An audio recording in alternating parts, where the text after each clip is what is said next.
Swastiastu, Assalamualaikum warahmatullahi wabarakatuh. Shalom, nama budaya, salam kebajikan bagi kita semua.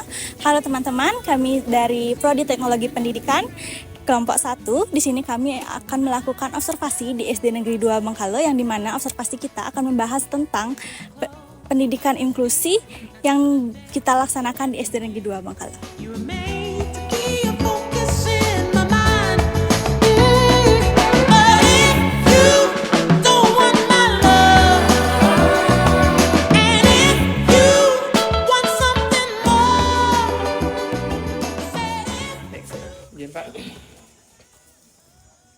Baik, sebelumnya terima kasih yang mengucapkan kepada Bapak Kepala SD Negeri 2 Bengkale atas kesempatan dan berkenannya kami diterima di sini. Sebelumnya yang buka dengan pengajali umat. Om Swastiastu. Baik, Bapak, perkenalkan, nama saya Iwayan Agus Dimas Anggara. Saya dipanggil Dimas, Pak.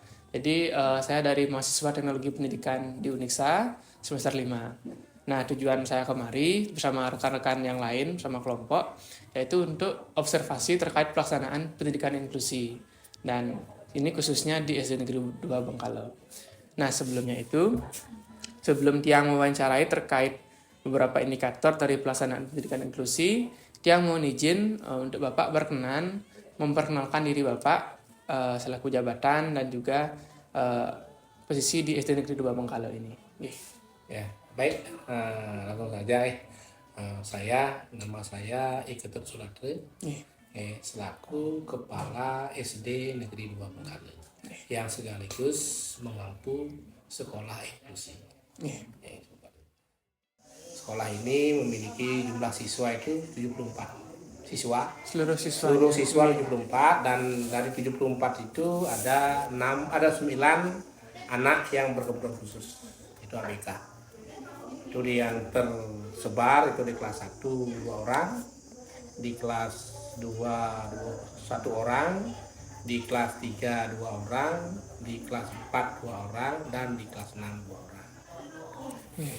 Jadi itu berkaitan dengan anak inklusi. Kemudian guru semuanya itu termasuk anak guru inklusi itu ada 11 guru, termasuk guru yang mengampu inklusi. Berarti untuk jenis peserta didik kebutuhan khususnya ini kok anak-anak tunarungu kan tadi, anak tuli bisu. Berarti hanya jenis itu saja. Ya, itu saja. Nah, sekarang dia mau izin bertanya terkait di proses pembelajarannya nih, Pak. Kan ada beberapa proses elemen seperti isi dan strategi, alat bantu, tempat duduk. Nah, bagaimana modifikasi dari bentuk atau isi materi untuk anak-anak berkebutuhan khusus nih, Pak? Apakah isi materinya sama dengan teman-temannya atau bagaimana? Nah, untuk pembelajaran kita dibagi 2. Yang pertama untuk anak-anak kelas rendah itu 1, 2, 3. Khusus untuk anak inklusi itu disiapkan di ruang inklusi.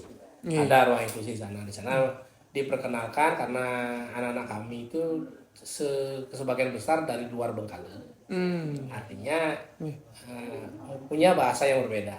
Jadi samakan dulu bahasanya, yaitu dengan bahasa isyarat yang sama. Itu kita sepakati menggunakan kata kolok Bengkalenya. Kita pakai pedoman, sehingga anak-anak itu semua belajar dulu kata koloknya. Artinya sudah sama mengenai bahasanya, kata koloknya, kemudian baru kita tingkatkan ke CB. Ya, itu baru dikasih tingginya. Artinya di dalam pembelajaran itu sudah langsung pengenalan huruf, angka, sebagainya langsung dari sana, di kata koloknya itu langsung di sana. Artinya mereka sudah paham dengan bahasa isyarat itu, baru kita tingkatkan. Itu kelas 1, 2, 3. Kemudian yang kelas tinggi, itu dia menyesuaikan.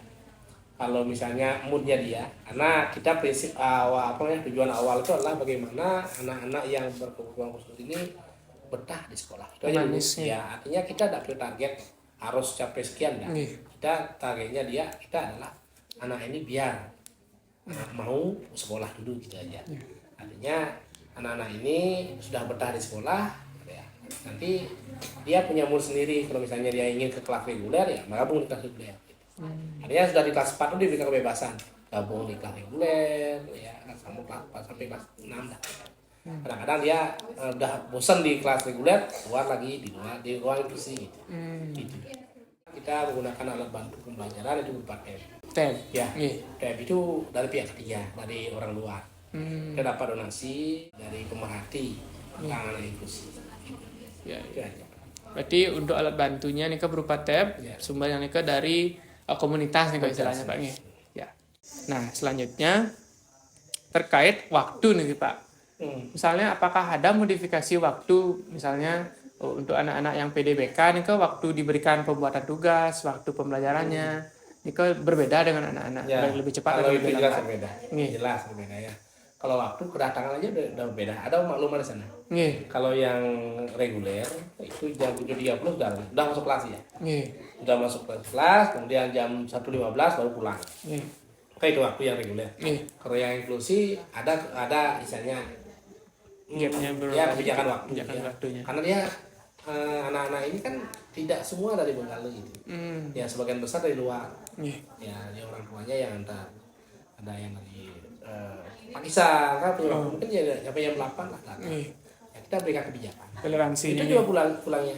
Nggih. Pulangnya kalau anak-anak itu kan anak-anak ini kan tidak bisa diikat dalam waktu seperti itu. Nggih. Artinya kalau dia mau pulang, dia udah mau pulang ya pulang. Izin dia pulang. Kita ada batasi. Yang penting dia pertama dia mau ke sekolah itu aja. Nggih. Itu aja gitu ya. Nah, ini kan waktu datangnya, Pak. Misalnya di pembuatan tugas nih misalnya ada tugas untuk anak-anak PDBK-nya niki dalam yang normal itu misalnya 1 minggu depan. Ya. Untuk anak PDBK-nya sama juga 1 minggu depan atau ada toleransi Ya, beberapa hari nih, kita Pak. tetap memberikan waktu seperti itu. Iya. Kita mulai minggu depan, tapi Iya. dia kan ada kebijakan juga. Iya. Ya, misalnya belum selesai, ya lanjutkan lagi biar tambah lagi 2 hari lagi, ada kebijakan. Iya. Ada itu gurunya yang punya peran, tapi sudah saya berikan seperti itu. Artinya kita tidak kita tidak batasi seperti itu ya. Seperti tadi katakan kalau kita batasi dia bosan di lama-lama. Bagaimana dia kadang-kadang dia lebih dulu mengeluarkan tugas. Iya. Ya lebih dulu daripada yang normal itu. Begitu. Soalnya Kenten, Pak, SD ini kan memang sangat krusial nih Iya, membangun iya. motivasi pelajar siswanya nih. Iya. Jadinya harus dibangun dari SD nih memang. Kemudian modifikasi soal dan asesmennya nih Pak. Ya, untuk Bagaimana nih soal Pak? Soal sama. Iya sama, Iya. tidak ada modifikasi soal, cuma pendampingan di sana. Iya, kan bagaimana nih, Kak? pendampingan adalah gini, kan misalnya soal satu apa, dia tidak ngerti, Iya. dia bertanya sama pendampingnya, ini apa maksudnya? Biasa kita jelaskan. Yang tetap ada pendampingnya. Ya. Kalau soal ulangan itu sama, semua sama ya dari ulangan harian, ulangan yang ini kan tengah semester, akhir semester itu sama, dia dapat tes. Soalnya yang sama, sesuai dengan tingkatannya.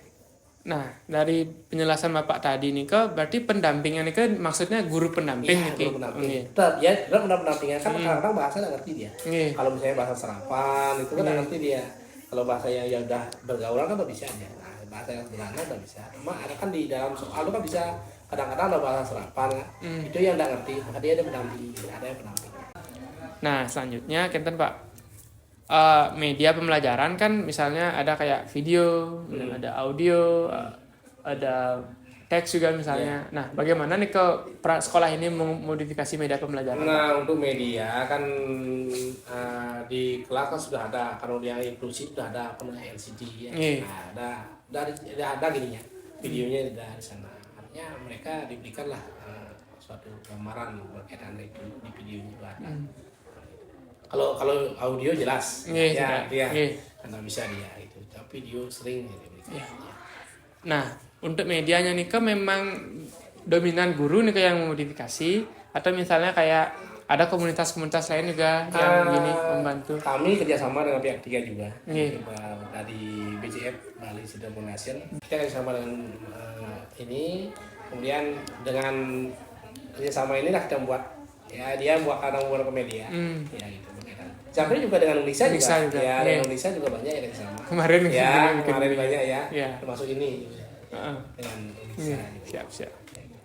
Nah, jadi untuk modifikasi beberapa elemen pembelajaran kan sampun jelaskan tadi Pak. Sekarang yang izin menanyakan kembali terkait guru yang nih Bapak. Nah, kan tadi Bapak bilang terdapat 11 guru inklusi. dalam satu inklusi. oh enggak Ya, satu 11 inklusi, guru, ya. 11 guru, satu inklusi. Oh, oke. Nah, niki ternyata sudah sampai yang terakhir nih Pak indikatornya terkait kebijakan sekali lagi yang tanyakan Pak. Kan tadi sudah Bapak menjelaskan kebijakan terkait waktu, kemudian ada juga keleluasaan dari anak-anaknya. Apakah ada kebijakan lain yang mungkin belum Bapak sampaikan nih tadi yang penting nih kalau mulai kebijakan yang di luar yang tadi ya, tadi kami kan isinya seperti mungkin kembali ke awal ya, karena dari awal penerimaan pun kami sudah melakukan dari awal penerimaan anak ABK itu kita harus kumpulkan orang tuanya dulu. Artinya orang tua itu wajib mendampingi anaknya ke dia. Nah, artinya dari sana pun kita sudah memberikan pemahaman kepada orang tuanya bahwa anak ini datang ke sekolah, pertama gimana caranya biar anak tersebut mau ke sekolah. Itu aja ya. Ya, itu aja dulu. Ya, setelah mau ke sekolah, nah ke sekolah apakah dia mau full di sekolah, atau setengah hari, atau gimana? Itu kita yang punya. Kemudian kebijakan yang lain itu adalah berkaitan dengan dengan perjanjian pihak ketiga, dia difokuskan ya. Misalnya dengan BCF kan dia dapat bantuan apa, itu dia yang jadi prioritas ya, yang dimisi jadi prioritas. Begitu juga dari dinas sosial juga dia jadikan prioritas, termasuk beasiswa. Dari beasiswa miskin itu dia yang utama, kecuali ada satu orang yang memang orang tuanya PNS kan tidak dapat. Tapi dari kebijakan dengan dinas pendidikan bahwa yang miskin diprioritaskan untuk mendapat bantuan beasiswa. Jadi demikian Bapak, yang terima kasih atas jawaban-jawaban yang telah Bapak berikan dalam sesi wawancara ini. Saya mohon maaf apabila terdapat kesalahan Pak. Dan kemudian setelah ini Tiang lanjutkan kepada dokumentasi-dokumentasi di sekolah Bapak. Demikian Tiang tutup dengan Parama Santi Pak. Om Santi Santi Santi.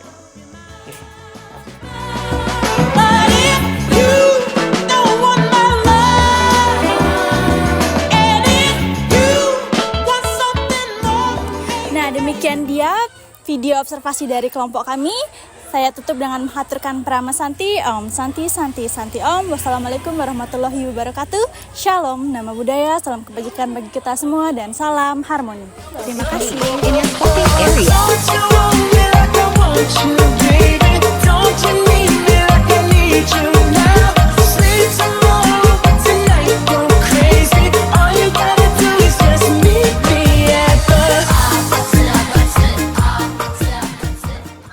Yuk Mas, tunjukkan hasilmu.